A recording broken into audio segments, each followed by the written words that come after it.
Hi, this is Doug. And I'm Cindy. Welcome to ELP Brief. Thanks for watching today. Today we're going to talk about powers of attorney, and if there is one estate planning tool that's so desperately needed but by so many people and so overlooked or missed or not done, I guess it would be a power of attorney.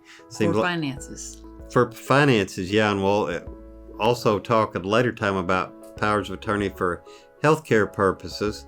There's a separate body of Arkansas law for healthcare powers of attorney, separate one for property powers of attorney. Today we're going to talk about property or financial powers of attorney. A lot of times we will see people that, it's just too late. Maybe mom or dad intended to do a power of attorney and then they lost capacity, and then the kids may bring them to the office and it's clearly too late. You've got to have capacity. You've got to know the ability to know what you're signing, to sign it, and understand it.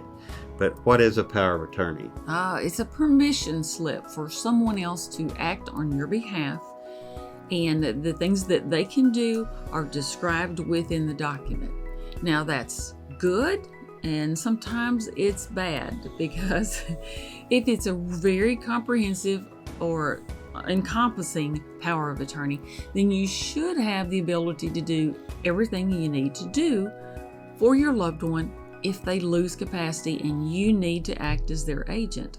However, as we have seen, if the exact wording is not in there, you can run into trouble with like a brokerage company. Broker or bank just may refuse to honor it, say you didn't give authority to, the person you've named to take action on your behalf. Maybe they're saying you didn't have authority to bust that IRA to use the money for their benefit or to access the money to use for their care. You got to be careful when selecting your agent. You got to trust your agent, because if you picked the wrong one, any actions they take on your behalf it's as if you did it yourself. So you got to be very careful when you select one, and you might want to select one and then have a backup, because if something happens to the first one, like they die or incapacitated or move away or just don't want to do it anymore, you need a backup power of attorney named, and you can do that when you're setting one of these up. There's different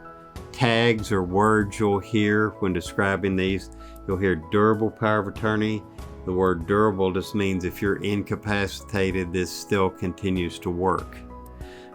General durable power of attorney. General just means it covers a lot of things, like real broad, in contrast to general limited power of attorney. For example, you see a lot of military folks that, one of them's deployed overseas, but they were in the process of selling their house, so maybe they give their spouse a limited power of attorney, like you've got the right to complete this sale and sign all the closing paperwork to close the property deal. That'd be a limited power of attorney. Springing power of attorney just means that whoever you appoint doesn't have the authority to act for you now, but it springs into the effect upon the happening of a certain event, like maybe getting 2 doctor's letters that say that you're incapacitated so they can act on your behalf. So power of attorney is just a bunch of words on paper, but it's got to be the right words on paper, and it can be set up any way you want it or need it. That's why you need to get with an attorney